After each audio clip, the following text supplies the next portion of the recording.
这100两金子可以买到相爷的信誉，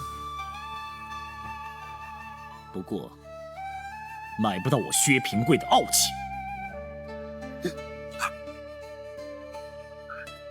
相府的千金王宝钏为了嫁给一个乞丐，竟然选择了跟自己的父亲断绝关系。爹，不要！在薛平贵接到绣球后，当即就兴高采烈地拿着绣球赶到了相府。可不曾想，此时的相爷却不认账了。相爷嫌弃薛平贵是一个乞丐，认为他配不上自己的女儿，但他也深知自己的女儿喜欢眼前这个乞丐。为了不让自己的女儿伤心，他当即就命人取来了100两黄金，这可谓是相当的阔气了。这100两黄金可相当于现在的400万元人民币。这要是小编自己的话，就直接拿着黄金跑路了。可薛平贵却是十分的有志气，认为相爷这是在拿钱侮辱他。这100两金子可以买到相爷的信誉，不过买不到我薛平贵的傲气。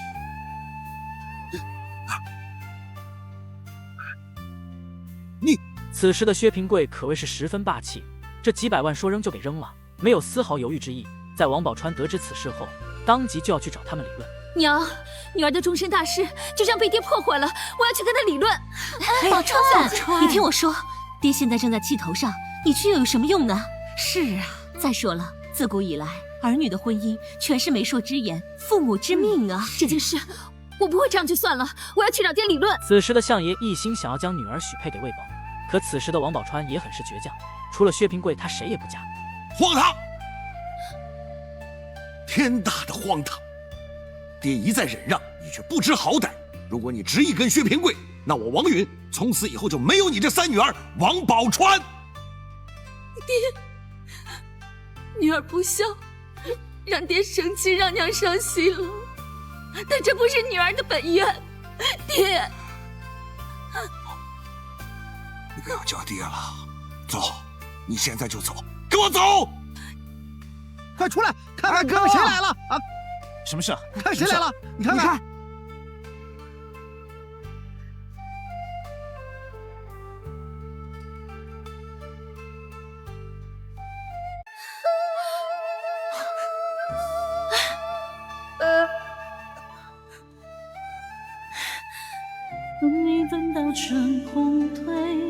在宝钏与父亲断绝关系后，当即就独自一人去寻找了薛平贵。终于功夫不负有心人，在一番打听过后，他终于来到了武家坡。两人刚一见面就紧紧地抱在了一起。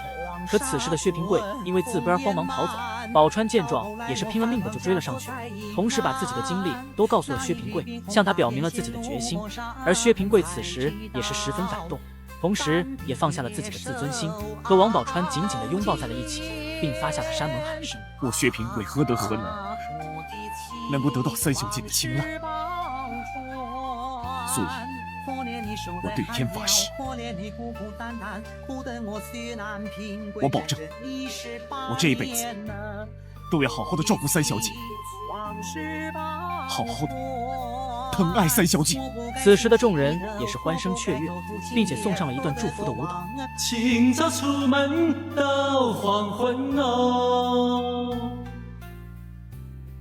一餐没吃头昏昏哟。而此时小莲这边也找到了宝钏，看着这凄凉的寒窑，她不由得心疼起宝钏，希望自己能留下来照顾她，但却被宝钏给拒绝了。我不是怕爹不准，只是现在我不在娘身边，她除了大姐，就只有你能替我好好的孝顺娘。现在反过来是我要求你，求你在家好好照顾我娘。很快，他们就在几人的帮助下举行了婚礼。看似幸福的宝钏，却不知自己即将要面临的是什么。在婚礼结束后，小莲也是哭着告别了两人。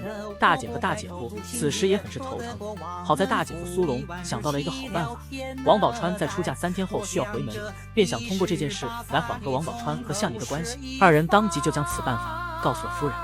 王丞相言之有理，那朕现在就下旨，看咱们国内有什么能人异士可以降服此马，朕将封他为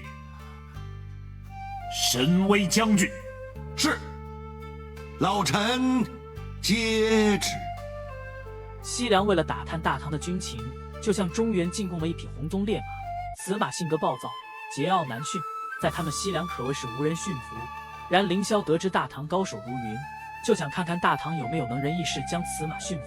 而魏虎为了让弟弟能进入朝中做一名将军，当即把这个机会让给了弟弟。魏豹上前打量着这个宝马，心里不由泛起了嘀咕，可是到如今也只能硬着头皮上场了。可他刚上去还没有几个回合，就被宝马给抛了下来。